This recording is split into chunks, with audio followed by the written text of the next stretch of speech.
룻기에 나타난 하나님의 구속 역사 시리즈 오늘 7번째 말씀을 드립니다. 제목은 현숙한 사람들. 근데 제가 주보를 자세히 보시면 현숙한이라는 데다가 따옴표를 해놨습니다. 오늘은 현숙한 이 말이 무슨 뜻인지를 잘 생각하고 말씀을 들으시면 오늘의 설교를 더 잘 이해하실 수 있으리라 그렇게 생각을 합니다.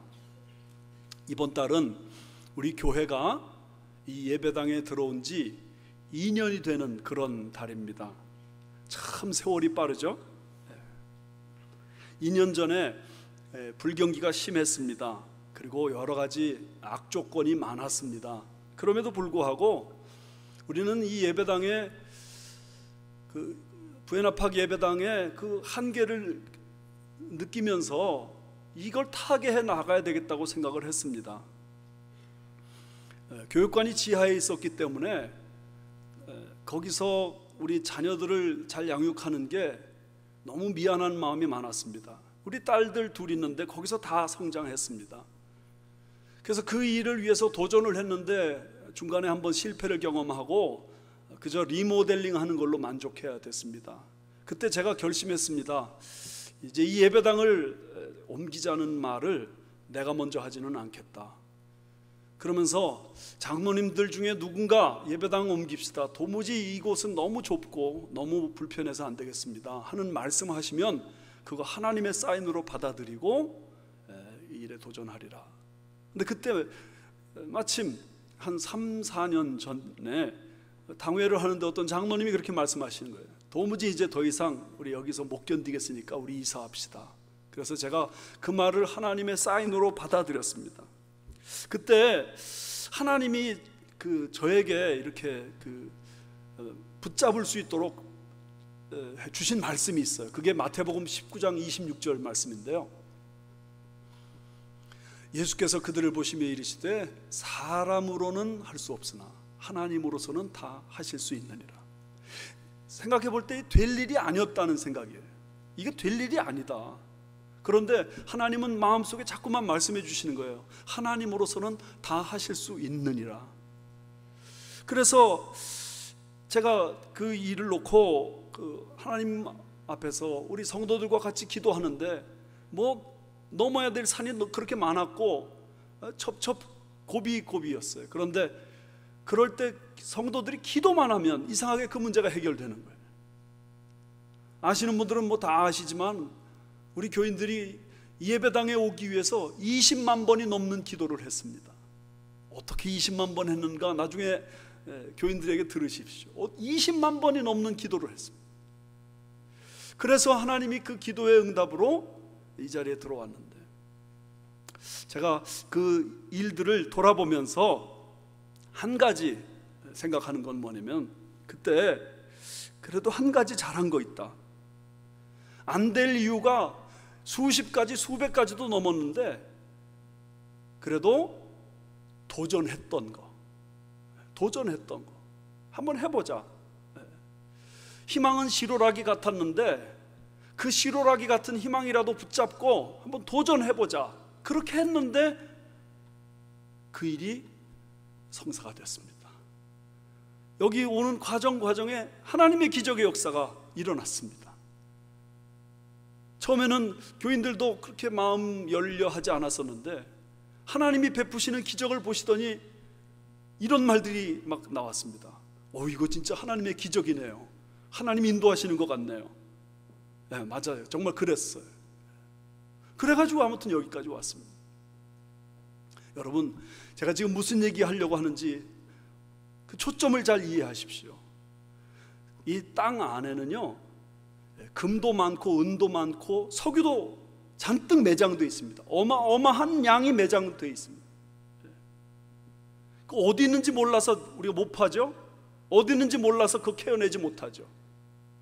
근데 한 가지 아주 대단히 중요한 사실 기억하십시오. 어떤 금도 어떤 은도 어떤 석유도 땅을 파지 않고는 나오지 않는다는 사실. 땅을 파는 그 자리에서 나올 가능성이 퍼센테이지로 올라가기 시작하는 것이지 내가 땅을 파지 않고 있는데 퍼센티지가 생길 리가 없습니다. 땅을 파는 일을 통해서 금도 은도 석유도 나오는 것입니다. 이럴 때는 아멘 하세요. 마태복음 7장에 보면 구하라 찾으라 두드리라, 구하는 자가 얻을 것이고 찾는 자가 찾을 것이고 문을 두드리는 자에게 열린다 말씀하셨습니다. 여러분 기억하세요. 하나님이 모든 거 다 해주실 때가 있어요. 가만히 있어도 하나님 막 부어주실 때가 있어요. 근데 어느 때는 내가 구해야 돼요. 그리고 내가 찾아야 돼요. 그것까지 내 역할이에요. 심지어 어떤 문 앞에 딱 도착해 보니까 이거 열릴 것 같다. 이거 열린 문이다. 이거 분명히 열린 문이다. 그럼 내가 두드려야 돼. 근데 두드리는데 잘못 두드리는 문이 있을 수 있죠. 그렇죠? 잘못 두드리는 문이 분명히 있을 수 있어요. 엉뚱한 거 두드릴 때가 있어요. 근데 그것까지 우리 책임은 아닙니다. 그러나 문을 두드리는 것까지는 내 책임입니다. 아멘. 아멘이에요. 문을 두드리는 거, 이 일은 내가 해야 돼요. 감나무에서 감 먹는 방법. 감나무 밑에 가서 떨어질만하게 보이는 감 밑에 가서 입을 쫙 벌리고 계속 있으면 떨어질 가능성이 있습니다. 그것도 방법이에요. 그러나 감나무를 흔드는 것도 감 따는 방법이고, 막대를 가지고 감나무를 때리는 것도 감 따는 방법이고, 정 안 되면 기어 올라가 가지고 그 감을 따는 것도 감 따는 방법. 하나님은 오늘 우리들의 삶 가운데 모든 거 다 해주시는 면이 분명히 있습니다. 하나님이 알아서 우리의 발걸음을 인도해 가시는 과정이 분명히 있습니다. 그럼에도 불구하고 하나님은 오늘 우리에게 우리가 할 일을 대신해 주지 않으시면서 내가 할 일을 해라, 이걸 요구하십니다. 여러분, 우리 그 룻기를 지금 계속 말씀을 받고 있는데, 룻은 어떤 사람입니까? 베들레헴 땅에 와가지고 자기가 할 수 있는 최선을 다했습니다. 그 최선이 뭐였느냐? 추수하는 뒤에 쫓아다니면서 이삭 줍는 일이었습니다. 그냥 열심히 했습니다.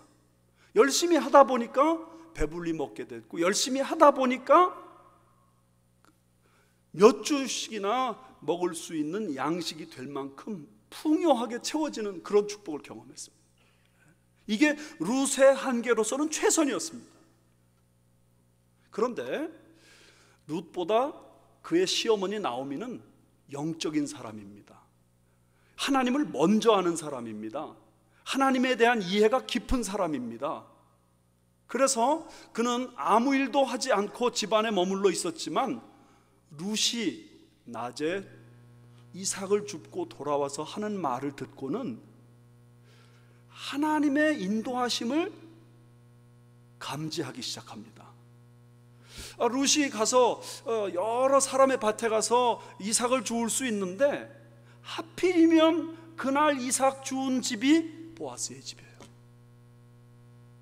성경은 우연히라고 그렇게 표현하고 있지만 천만에 만만에 이거 하나님의 역사하심이 뭔가 있는 것 같다. 나오미 그렇게 영적 감지력을 가지고 파악하는 거예요. 그리고 보니까 보아스라는 사람은 어떤 사람인가? 우리 가정에 기업 물을 자. 그래서 우리 가정에 이 절대절명의 위기를 해결해 줄 수 있는 사람이라는 사실을 갖게 되더라고요. 그리고 그는 또한 놀랍게도 부유한 사람이에요. 그리고 그 사람 놀랍게도 신앙이 너무너무 좋은 사람이에요. 그러면서 그 일을 보면서 그가 다른 사람들에게 의논하러 다니지 않았어요. 뭐 의논할 대상도 없죠. 그러나 생각하는 거예요. 여기에 분명히 하나님의 인도하심이 있는 것 같다. 이게 우연히 된 일이냐, 이게 그냥 된 일이 아니다. 이거 하나님이 뭔가 일하시는 게 있는 것 같다. 내가 그 일을 좀 붙잡아야 되겠다. 그렇게 생각하는 거예요. 그 붙잡는 게 뭐였냐? 자기 며느리를 보아스에게 보내서 청혼하게 하는 거예요. 여러분, 나오미가 지금 자기 며느리가 가져온 보리 이삭, 몇 주 먹어도 먹고 또 먹어도 남을 만큼 양이 많거든요. 그러니까 그거 보고서 아이고 좋다 할렐루야, 하나님이 몇 주 먹을 거를 이렇게 보내주셨으니 이거 떨어지면 또 보내주시겠지, 이렇게 앉아있을 수도 있는 거예요. 야, 역시 룻 이거 아주 그냥 보물덩어리다. 너 때문에 우리가 산다. 너 이제 이것도 먹을 것도 떨어질 때 또 무슨 방법을 구안해서 그래서 우리 가정의 문제 해결해 다오, 이럴 수도 있어요. 그런데 이 나오미의 마음속에 막 열정이 생기는, 열정, 도전하고 싶은 열정, 이 문제를 하나님이 뭔가 인도하시는 게 분명한 것 같다 하고 생각되면서 이게 가만히 있어서는 안 될 것 같다는 그 열정, 그게 마음속에 일어나는 거예요. 오늘 설교 제목이 뭐라고요? 현숙한 사람들. 그 열정을 제가 현숙으로 지금 설명하려고 하는 거예요. 현숙이라는 게 뭔가? 현숙이 뭐예요, 여러분? 성경에 여기 3장 11절 말씀에 가시면 현숙이라는 단어가 나옵니다. 다 같이 읽어봅시다. 시작. 그리고 이제 내 딸아 두려워하지 말라. 내가 내 말대로 내게 다 행하리라. 내가 현숙한 여자인 줄을 나의 성읍 백성이 다 아느니라. 보아스가 볼 때 룻이 현숙한 여인이라고 그렇게 표현합니다. 룻에 대해서 현숙한 여자라고 그렇게 설명하고 있는데, 이 현숙이라는 단어를 여러분 좀 이해하셔요. 현숙이 뭔가 히브리 말로 말하면 따라하세요. 하일, 하일 그러지 말고 허일, 허일. 이 히브리의 단어 하일이라는 단어가 구약 성경에 244번 나와요. 그런데 244번 나오는 이 단어가 놀랍게도 다 남성에게 해당되는 단어예요. 남성. 그래서 강하다, 견고하다 그런 뜻이 담겨져 있어요.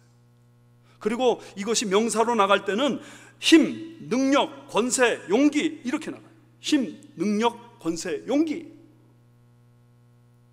지금 우린 좀 이게 현숙이라는 단어가 강하다, 견고하다 뭔가 좀 안 맞지 않습니까? 우리가 생각하는 현숙은 동양적 개념이에요. 화초처럼, 꽃처럼 이쁘고 조용하고 그저 지혜롭고 착하고 그러면 현숙이라고 생각해. 그건 대단히 동양적인 정적인 개념이고요. 성경이 말하는 현숙은 이렇게 남성적이고 동적이에요. 그래서 이 현숙이라는 단어를 구약 성경에 244번이나 나오게 하나님이 하셨는데 그 중에 딱 2번 여성에게만 적용돼서 표현한 단어가 나와요. 그 첫 번째가 룻기 3장 10절, 여러분이 조금 아까 읽은 말씀. 또 하나 나오는 표현이 어디 있냐면 잠언 31장 10절 말씀이에요.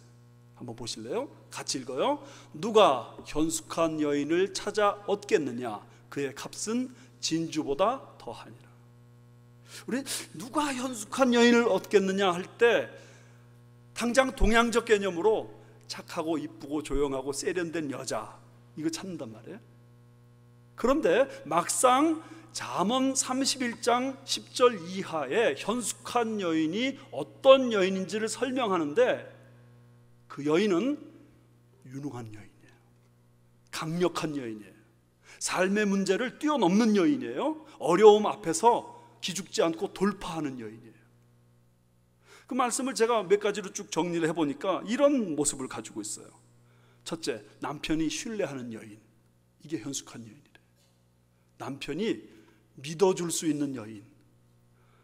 우리 교회 모든 여인이 이런 은혜가 충만하시기 바랍니다. 남자들만 아멘 하시네.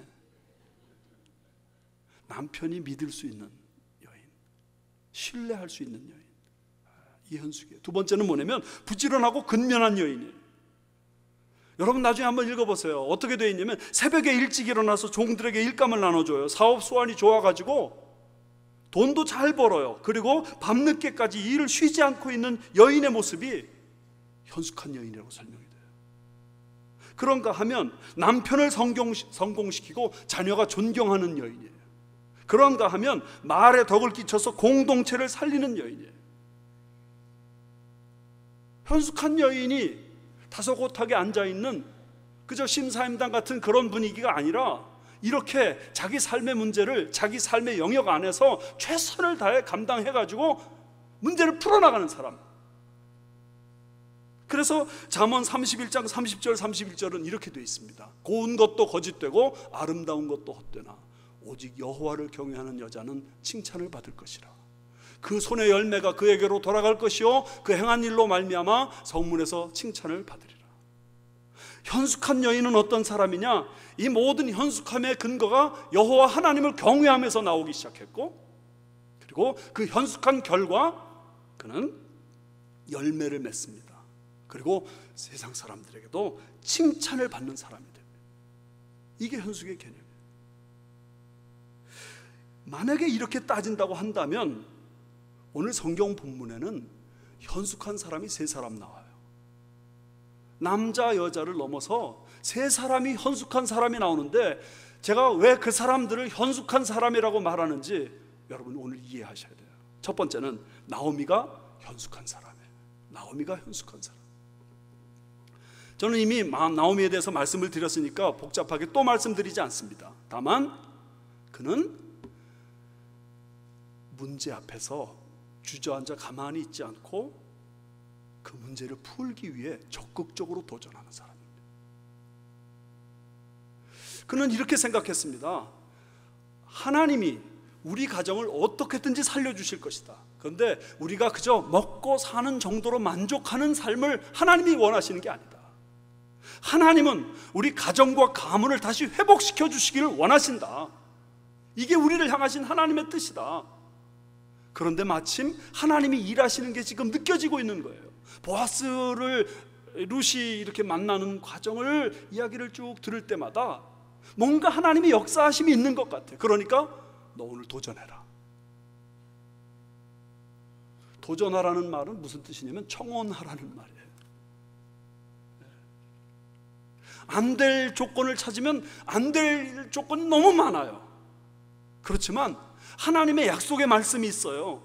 그리고 하나님이 인도하시는 것 같은 왠지 영적 감지력이 내게 느껴지고 있는 거예요. 그러니까 이 두 개를 딱 붙잡고 주여 믿사오니 하고 자기 며느리를 보내요. 이 여인은 현숙한 여인, 유능한 여인이죠. 그런데 나오미의 현숙함은 여기에서 그치질 않습니다. 그 나오미가 이 젊은 처자 룻에게 보아스에게 나가게 하는데 대단히 전략적으로 나가게 하는 것이 오늘 본문 말씀에 설명이 되어 있어요. 생각해 보세요. 지금 기업 물을 책임이 있다. 그러니까 이 문제는 하나님의 율법으로 제정하신 것이니까 보아스에게 당장 가가지고 우리 여기 이 며느리 사람 참 좋으니까 이 며느리하고 결혼하십시오. 그러면 당신 율법을 잘 준수하는 게 됩니다. 이렇게 말해도 되잖아요. 그죠? 돼요. 뭐 안 될 건 없어요. 왜냐면 율법을 당당하게 요구하고 저쪽 사람은 믿음 좋은 사람이라고 하니까 이 율법 말씀대로 합시다. 그래서 안 될 거 없어요. 뿐만 아니에요. 룻이 갈 때 뭐 꼭 이렇게 분위기를 잘 잡아가지고 멋지게 만들어서 갈 필요가 없어요. 그냥 일하다 말고 머리는 까치집이 돼가지고 다가가가지고 옷은 뭐 완전히 그냥 먼지로 잔뜩 뒤집어 쓴 채로 하품을 쩍쩍 해대면서 저랑 결혼해 주시겠어요? 이렇게 부탁해도 될 수도 있어요. 왜냐면 사실에 충실한 거니까. 근데 오늘 여기 말씀 보면 나오미가 그렇게 얘기하지 않아요. 먼저 상황을 쫙 분석해. 마치 군사 전략처럼 상황을 분석해. 오늘 밤 보아스가 타작마당에 가서 분명히 타작을 보리를 까불 거다. 그러니까 너는 오늘 보아스가 어디서 잠자는지 정확하게 파악해라. 만약에 그날 밤에 캄캄하게 가서 보아스에게 다가간다고 생각했는데 딴 남자한테 가가지고 나랑 결혼해 주세요 이러면 이게 무슨 일이 됩니까? 기가 막힌 일이죠. 뿐만 아닙니다. 지금 나오미는 남자의 심리를 이해하고 있어요. 그래서 없는 돈에 룻에게 이렇게 말하는 거예요. 오늘 목욕 재개하고 기름으로 바르고, 여러분 그 당시 기름 값이 비쌉니다. 기름 바르고 아주 좋은 새 옷을 입고 꽃단장하고 가거라. 뿐만 아닙니다. 아주 드라마틱한 장면을 연출해요. 낮에는 절대로 사람들에게 보이지 않다가 밤 깊어질 때 보아스가 잔뜩 먹고 배불러서 이불 덮고 잠자고 있다가 옆에 누군가 인기척이 탁 느껴져서 깜짝 놀랐을 때 룻이 너 누구냐? 그러면 제가 당신의 여종 룻입니다. 당신의 옷자락으로 날 덮어주십시오. 이러면 얼마나 멋있겠냐 이거예요. 지금 룻이 그렇게 하도록 모든 걸 다 지시해 준 거예요. 일일이.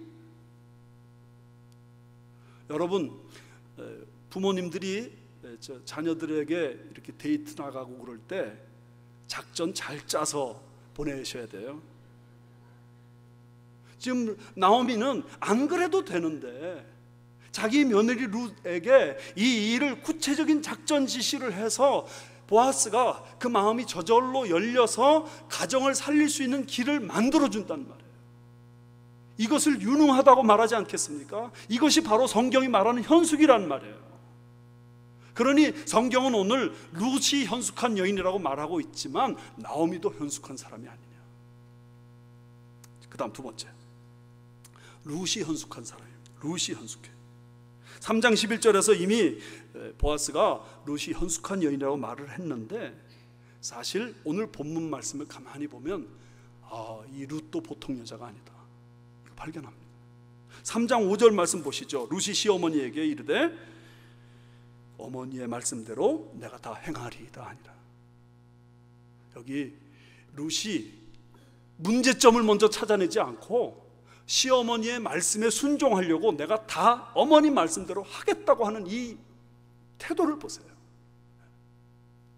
제가 며칠 전에 어떤 식당에 갔더니 이런 글이 쓰여 있었어요. 부정적인 사람은 어떤 상황 속에서 또 어려움, difficulty를 찾아내고, 긍정적인 사람은 어떤 상황 속에서도 possibility, 가능성을 찾아낸다. 여러분 자신이 예민하고 똑똑한 사람들이 자주 빠지는 함정, 그게 뭐냐면 항상 문제점 중심으로 모든 문제를 파악해.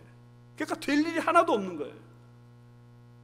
그런데 모든 것 다 알면서도 하나님의 도우심을 믿고 하나님의 역사하심을 믿는 사람들은 이렇게 말해야 됩니다. 내게 능력 주시는 자 안에서 내가 모든 거 할 수 있다. 그리고 긍정적인 관점을 찾고 긍정적인 어프로치를 해서 문제를 풀어나가요. 지금 룻이 그러고 있는 거예요. 사실 자기는 이방 여인이에요. 그러니까 보아스하고 상대가 될 수 없는 사람이에요. 보아스하고 나이 차이도 너무 많아요. 그러니까 자기 마음에 좀 원치 않는 마음도 있었을 거예요. 뿐만 아니에요, 자칫 잘못 이해하면 내가 팔려나가는 건가 이런 생각할 수도 있을 거예요. 그리고 어쩌면 좀 더 신중해야 되지 않겠습니까? 어머니 그렇게 말할 수도 있을 거예요. 그런데 어머니가 그 말씀하실 때 Yes, ma'am, I'll do it, 순종하는 이 모습을 보세요. 그런데 3장 6절 말씀 보면 그가 이렇게 되어 있습니다. 그가 타작마당으로 내려가서 시어머니의 명령대로 다 하니라. 여기 다라는 말씀이 중요해요. 다 하겠나이다 그러더니 가서 다 했습니다. 그런데 7절 말씀 보면 다 하는 정도가 아니라 그 이상을 하고 있는 것을 봅니다. 보아스가 먹고 마시고 마음이 즐거워 가서 곡식단 더미에 끝에 눕는지라 룻이 가만히가 중요해요. 가만히 가서 그의 발치 이불을 들고 거기 누웠더라. 여기 가만히라는 이 단어는 히브리어로 라트라고 그러는데 비밀스럽게, 신비스럽게 그런 뜻입니다. 지금 이 룻은 거칠지 않아요. 남자를 정말 이해하는 사람이에요. 아마 분명히 외모도 아름다웠을 것 같아요. 그런데 그 하는 모습이 남자의 마음이 훅 빠져들도록 그렇게 처신하고 있어요. 가만히 이불을 들어요. 그리고 자기가 가서 조용히 누워요. 그러면서 보아스가 깨기를 기다려요. 보아스를 툭툭 치지 않아요. 깨기를 기다려요. 근데 보아스가 자다가 말고 인기척이 느껴지니까 깜짝 놀래요. 그래서 너 누구냐? 그게 9절 말씀인데, 이 9절 말씀이 룻기의 클라이맥스. 한번 보실래요? 다 같이 읽어요. 시작. 이르되 내가 누구냐 하니 대답하되 나는 당신의 여종 루시오니 당신의 옷자락을 펴 당신의 여종을 덮으소서. 이는 당신이 기업을 물을 자가 됨이니이다 하니.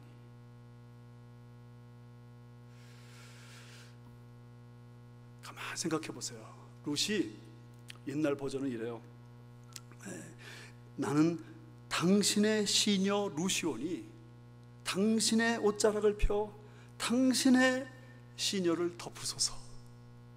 얼마나 기가 막힌 표현입니까? 저는 이 말씀을 제 생애 동안 잊을 수가 없어요. 왜냐하면 제가 26년 전에 제가 다니고 있는 신학교에서 어떤 예쁜 여학생이 입학을 한 걸 봤어요. 너무 좋아 보이더라고요. 굉장히 이렇게 아주 좋은데, 그때 좋다는 그 느낌이 어떻게 왔냐면 현숙하다라는 느낌으로 왔어요. 분명히 동양적 개념일 거예요. 그 느낌은 참 좋은 사람이다 그런 생각이 들었어요. 그래서 제가 살금살금 접근했어요. 그러다가 어느 날 안 되겠다 싶어가지고 저도 카드 하나 보냈어요. 청혼하는 카드였어요. 근데 그 여자가 저한테 카드 하나 딱 보냈어요. 카드를 열어봤더니 아무 말도 없고 이 말이 담겨져 있어요. 당신의 시녀 루시오니 당신의 옷자락을 펴 당신의 시녀를 덮으소서. 제가 그래서 제 옷자락으로 그 여자를 덮어줬어요.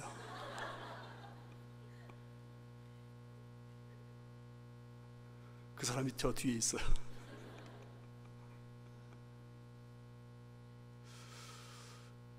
룻은 외모도 아름다웠을 것인데 그 속마음이 너무 아름다워요.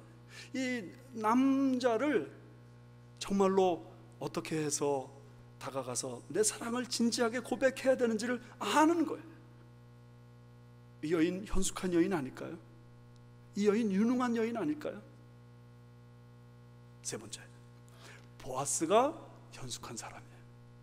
남자한테 현숙하다, 이건 어울리지 않죠? 그러니까 보아스가 유능하다 그렇게 하셔도 괜찮아요. 보아스 참 유능하다. 그가 이렇게 부유한 사람이 돼가지고 룻에게 많은 사랑을 베풀어 주잖아요. 많은 사랑을 베풀어 줘요. 그리고 그는 자기의 책임에 대해서 아주 확고한 신념을 가지고 있는 사람이에요. 율법의 말씀이 분명히 가르치기를 형제가 어려움을 당할 때 그 어려움을 도와주는 게 나의 책임이다. 형제가 죽었어요. 그런데 아들이 없이 죽었기 때문에 그 형제가 만약에 나에게 요구하면 아들을 낳아서 그 형제에게 줘야 한다는 사실을 그는 확실하게 믿고 있었어요. 그렇기 때문에 룻이 이렇게 갑작스럽게, 물론 룻에 대해서 이미 알고 있고 그 룻에 대해서 좋은 인상을 가지고 있지만 룻이 갑자기 이불로 들어올 줄은 생각도 못했겠죠. 당신의 시녀이오니 당신의 옷자락으로 나를 덮으소서 이렇게 말할 줄 몰랐겠죠. 그 장면이 벌어졌을 때 I'll do it, 내가 할게. 유능한 사람이에요. 그런데 이 보아스의 진짜 유능함은 어디서 나타나느냐? 그런데 나보다 더 가까운 친척이 있어. 만약에 그 사람이 감당하면 내가 뒤에서 서포트하고, 그 사람이 감당하지 않으면 내가 감당할게. 유능한 사람이죠. 뿐만 아닙니다. 사실은 이게 거절과 같은 얘기거든요. 거절과 같은 얘기죠. 그런데 집에 돌아가는 룻에게 빈손으로 돌아가게 하지 않고 옷자락을 펴게 해서 그 옷자락에 보리 6되를 데워줍니다.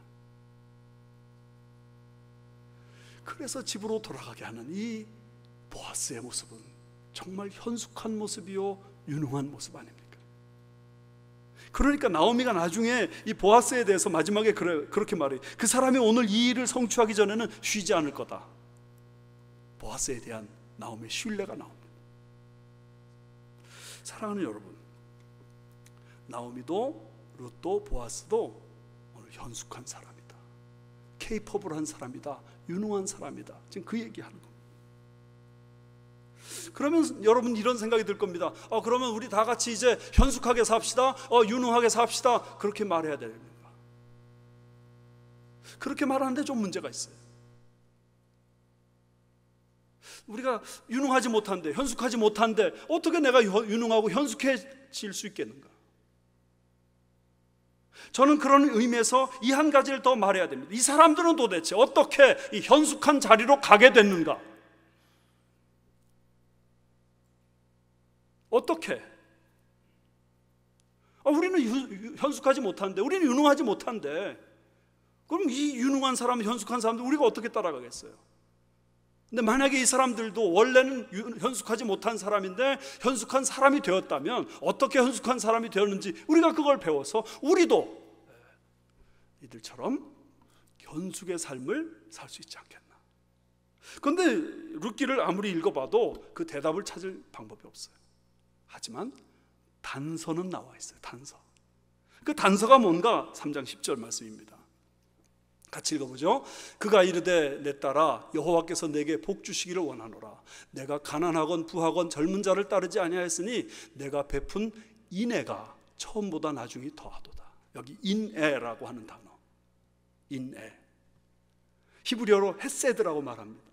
그리고 이 헤세드라는 이 단어는 룻기에 몇 번 반복돼서 나오면서 이 룻기에 흐르는 하나님의 인애, 하나님의 사랑, 하나님의 자비를 계속 강조하고 있습니다. 지금 룻의 마음속에는 이 하나님의 인애가 흐르고 있어요. 그래서 그가 현숙해졌단 말이죠. 어떻게 인애가 흐르고 있는가? 자기 죽은 남편에 대한 책임감이 마음속에 느껴지고 있어요. 지금 남아있는 시어머님에 대한 책임감이 그 마음속에 인애로서 표현되고 있는 거예요. 그런데 여기 말씀 보면 나오미에게도 이런 인애의 마음이 나와 있어요. 3장 1절 말씀 한번 보세요. 룻의 시어머니 나오미가 그에게 이르되 내 딸아 내가 너를 위하여 안식할 곳을 구하여 너를 복되게 하여야 하지 않겠느냐. 지금 나오미가 이 모든 일을 하는 것은 자기 자신의 문제를 해결하기 위해서가 아니라 자기 며느리 룻의 문제를 해결해 주기 위해서 하고 있으니 이 마음이 인애의 마음이에요. 보아스의 마음도 인애의 마음입니다. 율법의 말씀, 율법의 정신 자체가 가난하고 소외된 이웃을 책임져야 한다는 것이 율법의 가르침이니까 그 율법의 말씀대로 살려고 하다 보니까 지금 룻과 나오미에 대해서 사랑의 마음을 품지 않을 수가 없는 겁니다. 그럼 이 인애의 마음은 어떻게 생겼느냐? 여러분, 이것을 신약적으로 설명하면 이런 겁니다. 그에게 하나님의 사랑이 감동된 겁니다. 그에게 십자가 사랑이 경험되어진 것입니다. 룻도 하나님의 사랑이 지금 마음속에 부은 바 됐어요. 나오미의 마음에도 하나님의 사랑이 감동되는 거예요. 그리고 보아스의 마음에도 하나님의 사랑이 감동돼요. 이것을 신약의 백성들은 어떻게 경험하는가? 나를 위해 십자가에 못 박혀 죽으신 예수 그리스도를 통해서 경험하는 거예요. 그래서 내 마음속에 정말로 이 십자가 사랑이 흐르고 있으면 우리 모든 사람에 대해서 따뜻한 마음을 갖기 시작하고 다른 사람의 어려운 문제를 놓고 같이 해결하는 자가 돼서 앞장서서 뛰어다니게 돼 있어요. 부부 사이에 자꾸 싸움이 계속되는 부부가 있죠. 그 부부는 분명히 십자가의 사랑이 아직 뭔지 몰라서 그럴 수 있어요. 십자가 사랑이 경험된 부부는 자꾸 품고 용서하고 이해하고 먼저 사과하고 이렇게 돼 있어요. 교인들끼리 자꾸 싸우는 교인들 있죠.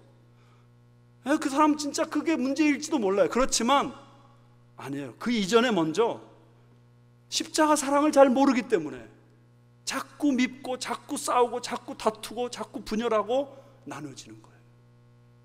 십자가 사랑이 경험된 사람은 하나님의 헤세드 인애로 무장하게 되고 그 십자가 사랑이 넘치니까 결국에는 현숙한 사람, 문제를 향하여 도전하고 뛰어넘고 풀어 헤치고 그 문제를 푸는 사람으로 바뀌는 거예요. 이 십자가 사랑이 교회에서 가장 중요한 거예요. 십자가 사랑이 우리 교회 안에 차고 넘치기만 한다면 절대로 싸우지 않아요. 왜요? 날 위해 주님이 베풀어 주신 그 사랑 생각하는데 내가 어떻게 형제를 미워합니까? 일터에서도 여러분 십자가 사랑에 감동된 사람으로 사셔야 돼요. 그러면 나도 모르는 사이에 내가 현숙한 사람, 유능한 사람으로 바뀌어지는 축복을 경험합니다. 하나님이 저와 여러분 이 자리에 계신 모든 분들에게 다시 한번 이 십자가 사랑 경험하게 하셔서 현숙한 사람, 유능한 사람의 삶을 사실 수 있도록 도와주시기를 주님의 이름으로 축원합니다.